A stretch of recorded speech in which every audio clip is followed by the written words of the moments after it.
Welcome back to the BFG. I'm going to read the chapter called The Marvelous Ears. Back in the cave, the big friendly giant sat Sophie down once again on the enormous table. "Is you quite snuggly in there in your nightie?" he asked. "You isn't friggy cold." "I'm fine," Sophie said.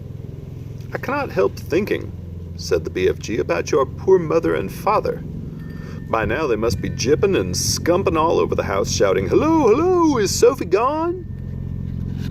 "I don't have a mother and father," Sophie said. "They both died when I was a baby." "Oh, you poor little scrumplet," cried the BFG.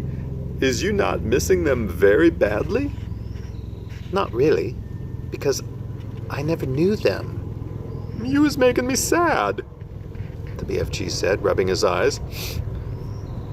"Don't be sad," Sophie said. "No one is going to be worrying too much about me. That place you took me from was the village orphanage. We are all orphans in there."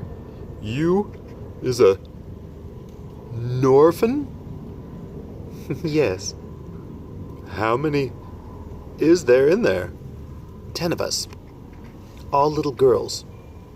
"Was you happy there?" "I hated it. The woman who ran it called Mrs. Clonkers, and if she caught you breaking any of the rules, like getting out of bed at night or not folding up your clothes, you got punished." "How is you getting punished?" "She locked us in the dark cellar for a day and a night without anything to eat or drink."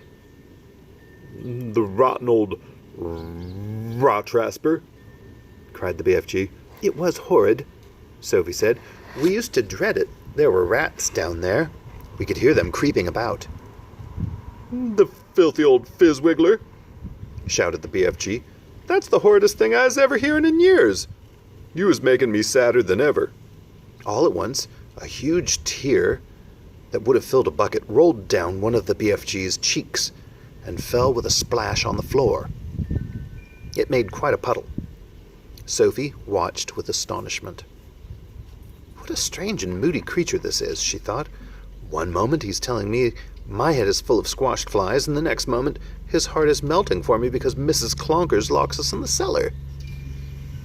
"The thing that worries me," Sophie said, "is having to stay in this dreadful place for the rest of my life.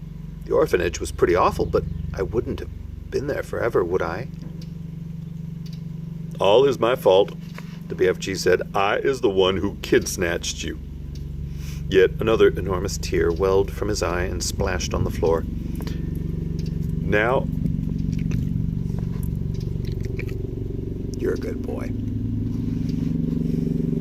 Now I come to think of it, I won't actually be here all that long." Oh, wait, wrong voice. "Now that I come to think of it, I actually won't be here all that long," Sophie said. "I is afraid you will." "No, I won't. Those brutes out there are bound to catch me sooner or later and have me for lunch." "Why, I was never letting that happen." For a few moments, the cave was silent, then Sophie said, "May I ask you a question?" The BFG wiped the tears from his eyes with the back of his hand and gave Sophie a long, thoughtful stare. "Shoot away," he said. "Would you please tell me what you were doing in that village last night? Why were you poking that long trumpet thing into the Gucci children's bedroom and then blowing through it?" "Ha ha!" cried the BFG, sitting up suddenly in his chair. "Now we is getting nosier than a Parker." "And the suitcase you were carrying, what on earth was that all about?" The BFG stared suspiciously at the small girl sitting cross-legged on the table. "You was asking me to tell you wopsy big secrets. Secrets that nobody is ever hearing before." "I won't tell a soul, I swear. How could I, anyway? I'm stuck here for the rest of my life." "You could be telling the other giants." "No, I couldn't. You told me they would eat me up the moment they saw you." "And they would. You is a human being, and human beings is like straw bunkles and cream to those giants." "Well, if they're going to eat me at the moment they see me, then I wouldn't have the time to tell them anything, would I?" "You wouldn't." "Then why did you say that I might?" "Because I is brimful of buzzburgers," the BFG said. If I listen to everything I am saying, if you listen to everything I'm saying, you will be getting an earache. Please tell me what you were doing in our village. I promised you can trust me. Would you teach me how to make an elephant? Oh, what do you mean? Oh, I would dearly love to have an elephant to ride on. I would so much love to have a jumbly big elephant and go riding through green forests, picking peachy fruits off of trees all day long. This is a sizzling hot, muck-frumping country we is living in. Nothing grows in it except snozcumbers. I would love to go somewhere else and pick peachy fruits in the early morning from the back of an elephant. Sophie was quite moved by this curious statement. Perhaps one day we will get you an elephant. And peachy fruits as well. Now, tell me, what were you doing in our village? If you is really wanting to know what I am doing in your village, I is blowing a dream into the bedroom of those children. Blowing a dream? What do you mean? I is a dream-blowing giant, the BFG said, when all the other giants is galloping off. Every what way in which to swallow up human beings, I is scuttling away to other places to blow dreams into the bedrooms of sleeping children. Nice dreams. Lovely golden dreams. Dreams that is giving the dreamers a happy time. Now, hang on a minute. Where do you get those dreams? I collect them, the BFG said, waving his arm toward all of the rows and rows of bottles on the shelves. I has billions of them. You can't collect a dream, Sophie said. A dream isn't something you can catch hold of. You is never going to understand about it. That is why I is not wishing to tell you. Oh, please tell me, please. I will understand. Go on. Tell me how you collect dreams. Tell me everything. The BFG settled himself comfortably in his chair.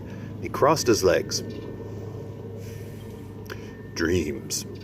Dreams is very mysterious things. They is floating around in the air like little wispy, misty bubbles. And all the time, they is searching for sleeping people. Can you see them? Never at first. Well, how do you catch them if you can't see them? Ha! Now he is getting onto the dark and dusky secrets.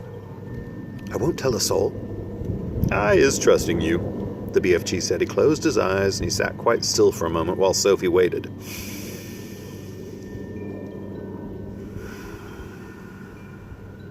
A dream, as it goes whiffling through the night air, is making a tiny little buzzy humming noise.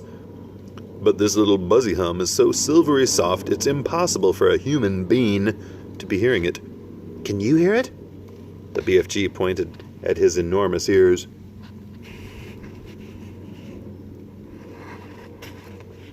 With a proud little smile, he said on his face, "Are you seeing these?" How could I miss them? They maybe is looking a bit preposterous to you, but you must believe me when I say they is extra usual ears indeed. They is not to be coughed at. Oh, I'm sure they're not. They is allowing me to hear absolutely every single twiddly little thing. You mean you can hear things that I can't hear? You is as deaf as a dumpling compared to me, cried the BFG. You is hearing only thumping loud noises with those little earwigs of yours, but I am hearing all the secret whisperings of the world. Well, such as what? Oh, here's a picture.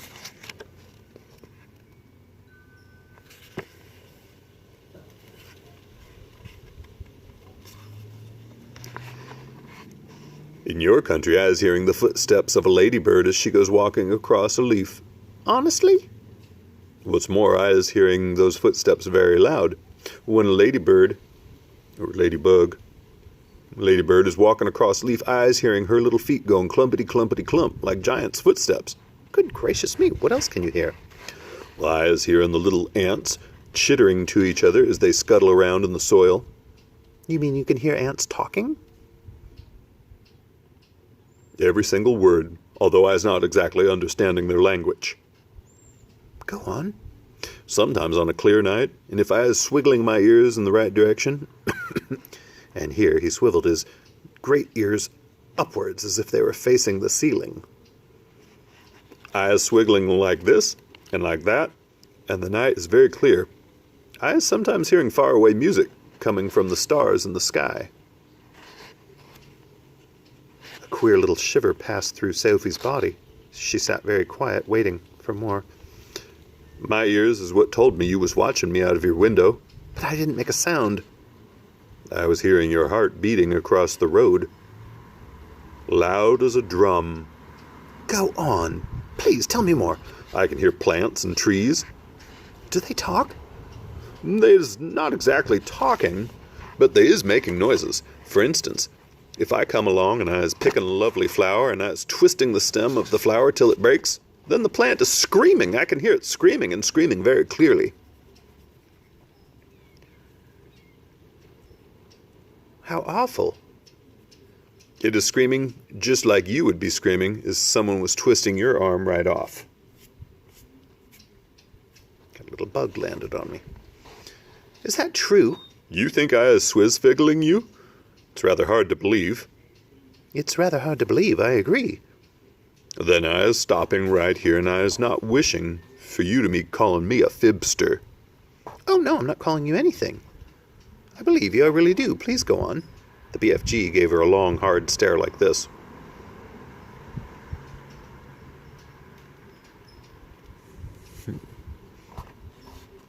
She had offended him. She could see that. I would never be fibbling to you. I know you wouldn't, but you must understand that it isn't easy to believe such amazing things straight away. Well, I understand that.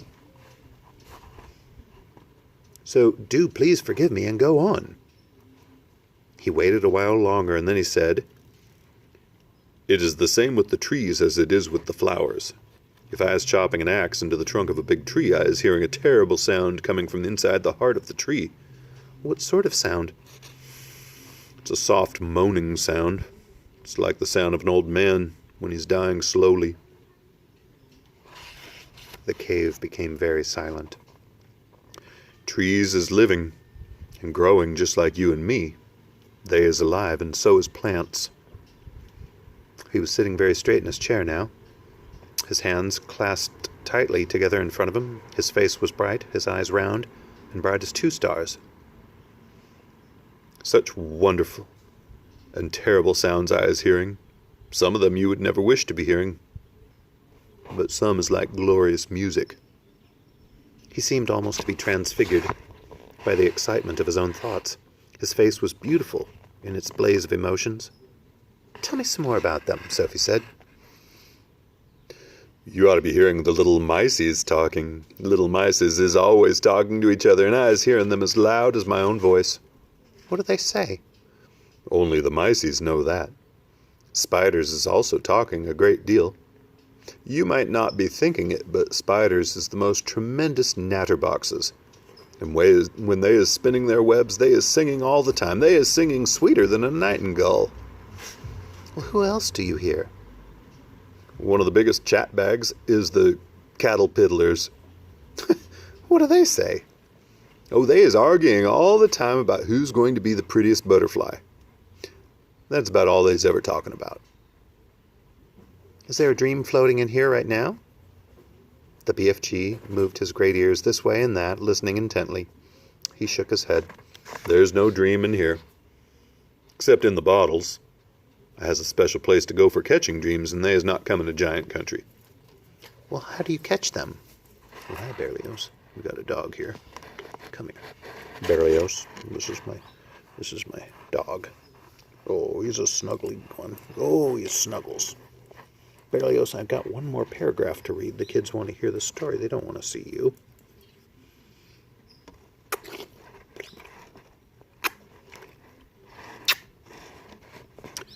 Well, how do you catch them? The same way you is catching butterflies.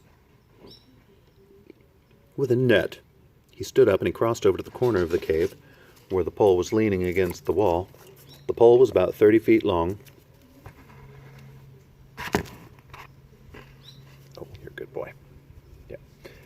Here's the dream catcher. Every morning I is going grasping the pole in one hand, and every Every morning I was going out and snitching new dreams to put in my bottles. Suddenly he seemed to lose interest in the conversation. I was getting hungry. It's time for eats. Oh. The next chapter is called Snozcumbers.